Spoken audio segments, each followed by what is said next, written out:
Welcome back. This is week 10 of Joyful Journeys. It's our final week of the season. We are so excited. Our participants are gearing up to celebrate their achievements at the 5K this coming weekend. And today I am joined by Nicole Hodges, local athletic manager, runner, podcast host, and co-founder of Unity Runners, along with her daughter, Nia Akins, who is a professional Brooks track and field athlete and singer. Welcome, Nicole and Nia. Hi, good Hi, morning. thanks for having us. This is cool.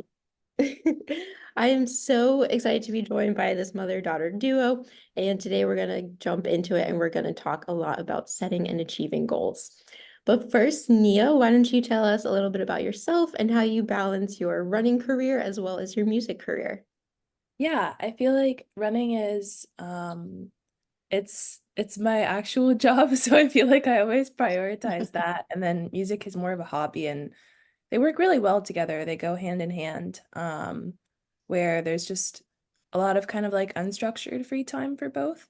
I have a lot of time to, I'm so sorry, that's my cat in the background. I don't know if you can hear her meowing. Um, but yeah, I spend a lot of time just kind of like recovering. And then, practicing guitar or piano is pretty chill and kind of like helps me with the recovery process and not think too much about track and stuff. So, yeah, they work really well together. So it's very easy to balance. I like that. It sounds like they work really well together. Like you said, the music side kind of gives you time to relax and kind of sit down, recharge, where then with your running side, you get to go out, use your energy. And so they do sound like they balance each other out really well. That's really cool.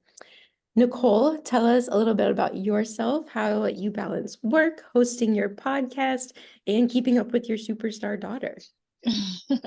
Well, I have two superstar daughters, so it's a matter of just talking to them a lot on the phone. But as far as work in my podcast is kind of like her guitar. That is something that I love doing. I produce it, I write it, I put the scripts and everything together. It kind of shows my creative side, so that's something I just can't ever get rid of. And then when I'm running, I'm doing it early in the mornings and with my friends on the weekends. So um, for me, it's just part of life. So that's where the balance comes from. And then keeping up with my superstar daughter, Nia, and her sister, Mariana. It's just a matter of like coordinating our calendars like we did today. Talking on the phone a lot, seeing where we are, seeing how we feel, making sure we're all okay. It's a regular mother-daughter relationship. They just happen to be really good at what they do. So we have a lot of conversations about, how to get from point A to point B and how that's going to look for each of us. So we're very supportive of each other. I love that. And that's so special that you can all kind of come together and you all share this passion of physical activity, of healthy living, of running. I love that.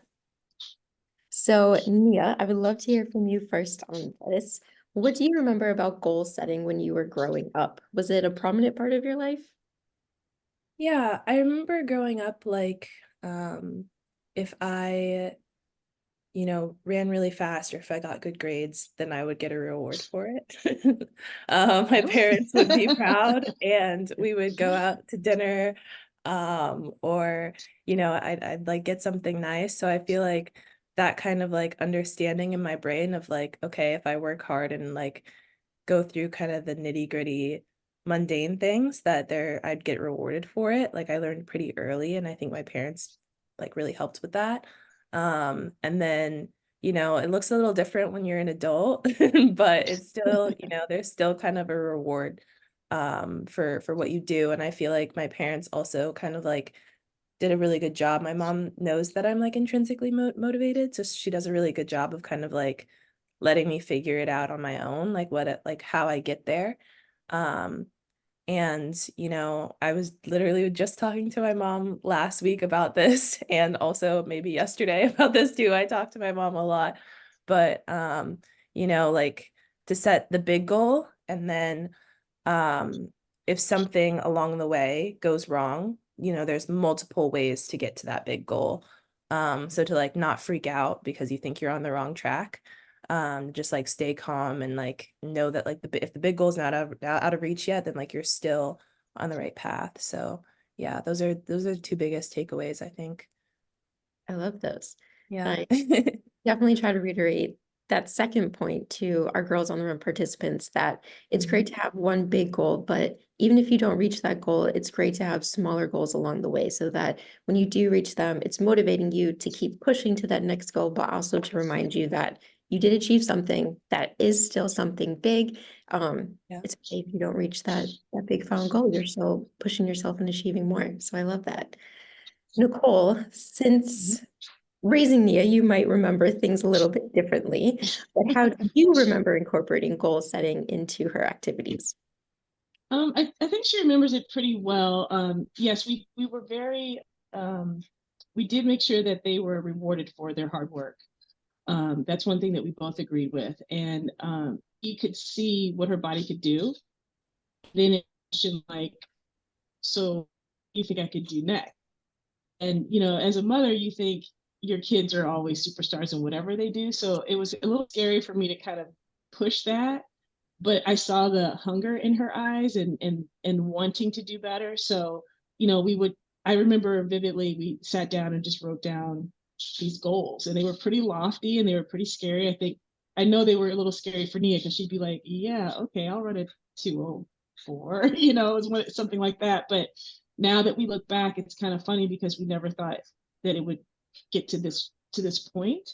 But I do remember her working out in San Diego, and I don't know what she was doing in particular. I think she was doing hills or something, and I just had this vision that she could just be so much greater. And I remember telling her, "You look like a professional athlete." She's like, "Oh, thanks," and that was the conversation. It wasn't anything like you're going to do this and you're going to do that. I wanted her to want it, because if the kids don't want it, if the girls don't want it, then it's not going to be a happy experience for them. And so that's kind of where I left it.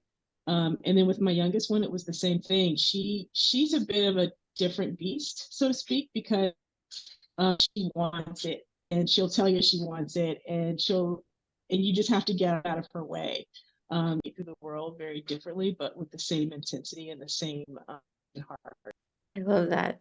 That, I mean, it really is important to make sure that the kids want it, to make sure that they're on track for it, because like you said, if they don't want it, it's not going to be a fun process, and it's not going to be worth it to really anyone in the end, because it really just matters that they're enjoying the process, even though at times it can be hard along the way and you might want to quit along the way, but if they want to reach that final goal, that's all that matters. I love that. Exactly. Was there ever a time that either of you set a goal for yourself that you didn't achieve? Like, how did you handle that? Yeah. Yeah, definitely. I mean, I guess because I'm so much older, there's been several goals that I've put in front of me and I didn't achieve, but I just never give up, because I feel like there is a purpose for me in life, and I'm still learning that purpose, and I'm walking into my purpose with intention. And so um, for me, I'm at the point in my life where I'm really excited to see how it's all going to play out. So no matter how bad things get, I still get up every single day. I still do my daily routine, and because I'm really excited about what's going to happen. It's to a certain point, I'm like, oh, okay, now I see why that happened, and I'm okay with it now. So yeah. Yeah, mine's very similar, I think, with just kind of like accepting that it didn't happen, maybe within the time frame that I wanted it to happen. But especially like with the time goals on the track, or like wanting to win races and it doesn't work out, is to just kind of like not get too caught up in the losses and just like move on to the next thing, because like there could be something better. um the reality is there's only like so much that you can control when you're reaching a goal. So you kind of have to like accept that as well, like if it's you to fix the controllables, but if it's not you, like for me, it's just like I just like accept that all things kind of still work together for my good as a Christian. So I just kind of like trust that, even though it's super hard, and that like ultimately it's the best for me, and that like God has a plan. So yeah. I love that. I love that.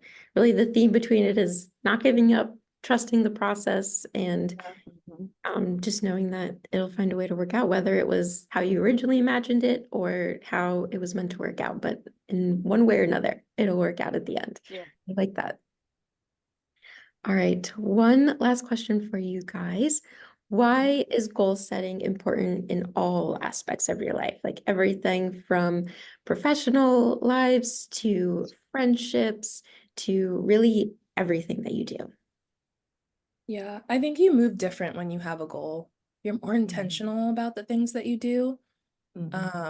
And you have something to reach for in the end. So I think it's important to kind of know, like, it's kind of important to have like a break or like a stopping point too. And most of the time that happens after the goal is reached.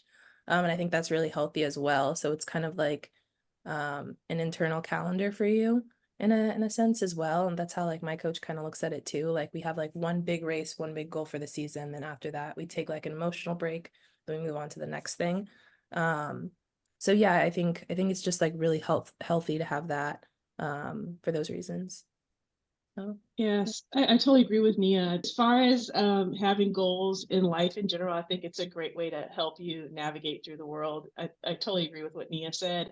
As long as they're realistic and they're smart, I think that, to other people, you might be all over the place, but you know what your ultimate goal is, and it doesn't really matter how you get there. It's just that you got there. And that God, the universe, and whatever it is that you believe in, they're working with you, not necessarily against you. So I love that. I think that is a great point that all of our coaches definitely try to just try to explain to all of our participants, get them to try to get on board with, because I know at the beginning of the season, all of their faces are just in shock when you tell them that they're going to run a 5K in 10 weeks and they tell you, oh, I can't do it. I'm not going to be able to do it. And then when we get to the 5K at the end, they take off running, they walk the whole thing, whereas at the beginning of the season, maybe they could only do a lap and then felt like they had to take a break. But somehow they get themselves from that start line all the way back to the finish line, and their faces at the end when they realize what they just did is so amazing. And it's great to see them accomplish those goals. So I love that. Thank you both so much for all of this great insight and all of your thoughts on this. Thank you so much for joining us on our final week of Joyful Journeys. You're welcome. Thank you for having us. thank you.